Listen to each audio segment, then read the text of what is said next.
اللہ تعالیٰ خالق ہے، اللہ مالک ہے، اللہ رازق ہے، اللہ حاجت روا ہے، اللہ مشکل کشا ہے. چلیے یہ تو عقیدہ ہو گیا.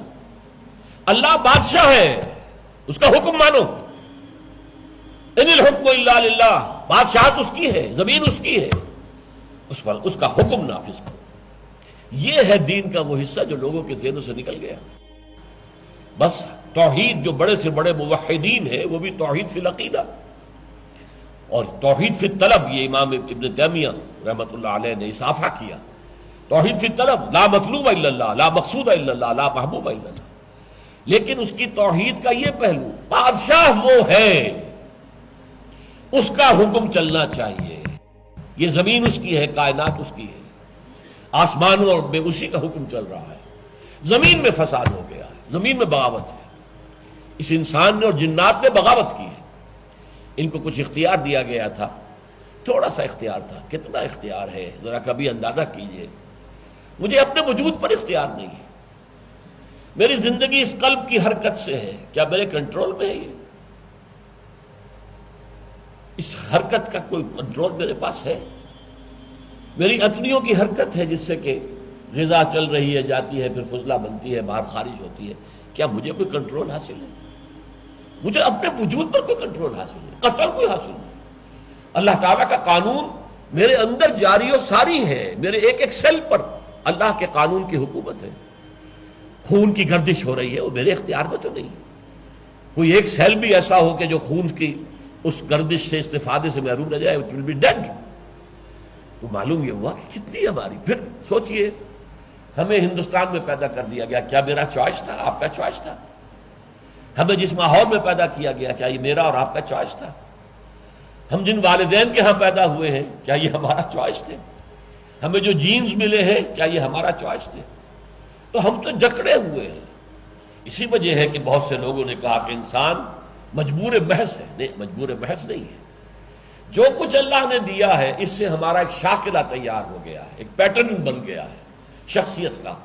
اس پیٹرن سے باہر ہم نہیں جا سکتے، جس کو ہم انگریزی میں کہتے ہیں we can't outgrow our skin.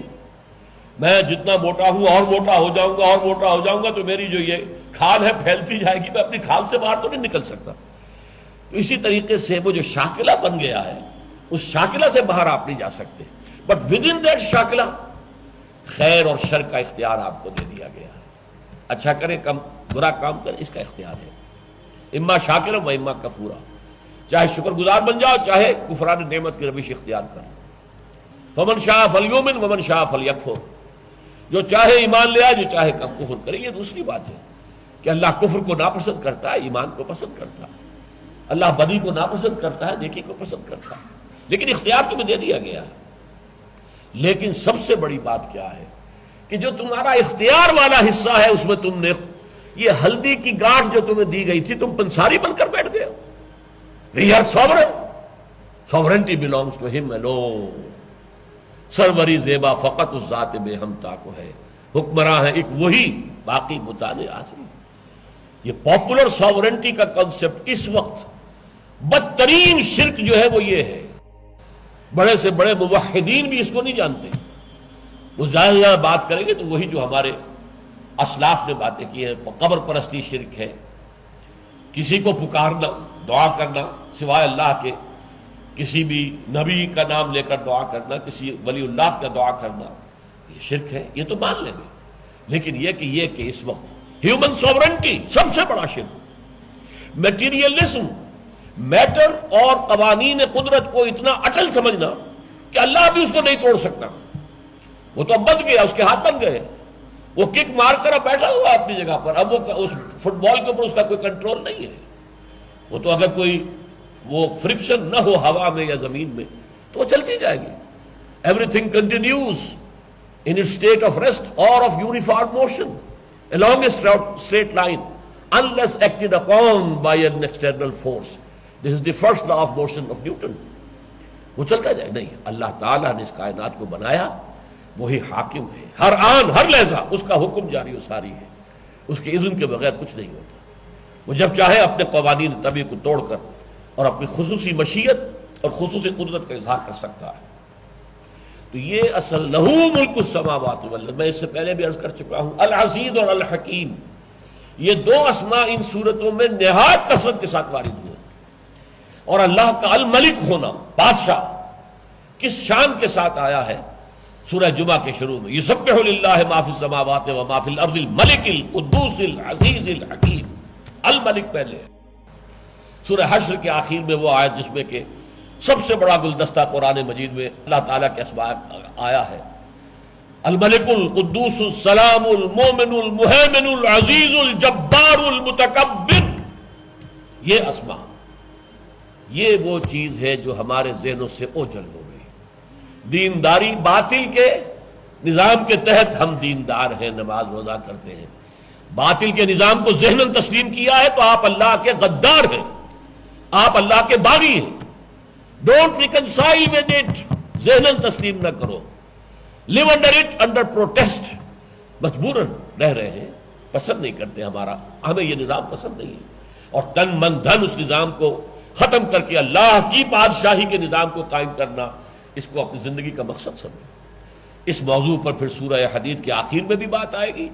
اور پھر یہ کہ سب سے زیادہ وضاحت کے ساتھ انہی صورتوں میں سے سورہ صف ہے کہ جس میں کھل کر بات آئی کہ انبیاء اور رسل میں حضور صلی اللہ علیہ وسلم کی امتیازی شان ہی یہ ہے کہ آپ کو بھیجا گیا ہے کہ نظام حق کو قائم کرے اور نافذ کرے. صرف واعظ نہیں، صرف ناصح نہیں، صرف مبلغ نہیں، صرف معلم نہیں، صرف مربی نہیں، صرف مزکی نہیں، یہ سب کچھ بھی، لیکن ان سب سے اوپر لِيُظْهِرَهُ عَلَى الدِّينِ كُلِّهِ هُوَ الَّذِي أَرْسَلَ رَسُولَهُ بِالْهُدَى وَدِينِ الْحَقِّ لِيُظْهِرَهُ عَلَى الدِّينِ كُلِّهِ لَهُ مُلْكُ السَّمَاوَاتِ وَالْأَرْضِ.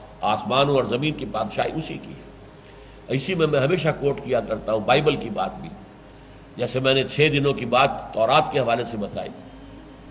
ان کی جو عیسائیوں کی جو سورہ فاتحہ ہے، لارڈس پریئر اسے وہ کہتے ہیں، بڑے پیارے الفاظ آئے ہیں اس میں. Thy kingdom come, thy will be done on earth as it is in heavens. اے رب تیری بادشاہی آئے، تیری حاکمیت آئے، تیری حکومت اور سلطنت قائم ہو جائے، اور تیری مرضی جیسے آسمانوں میں پوری ہو رہی ہے. یہ سارے گیلیکسیز اللہ کے حکم کے اندر بندھے ہوئے چل رہے ہیں. یہ سورج اور چاند جو ہے وہ اللہ کے حکم کے اندر بندھا ہوا حرکت کر رہا ہے. جیسے تیری مرضی آسمانوں میں پوری ہو رہی ہے، اے رب اس زمین پر بھی تیری مرضی پوری ہو، تیرا حکم نافذ ہو. بس دعا مانگ لینے سے کچھ نہیں ہوتا جب تک کہ اس کے لیے جد و جہد نہ کی جائے، محنت نہ کی جائے. تو فرمایا لہو ملک السماوات والارض وإلی اللہ ترجع الامور.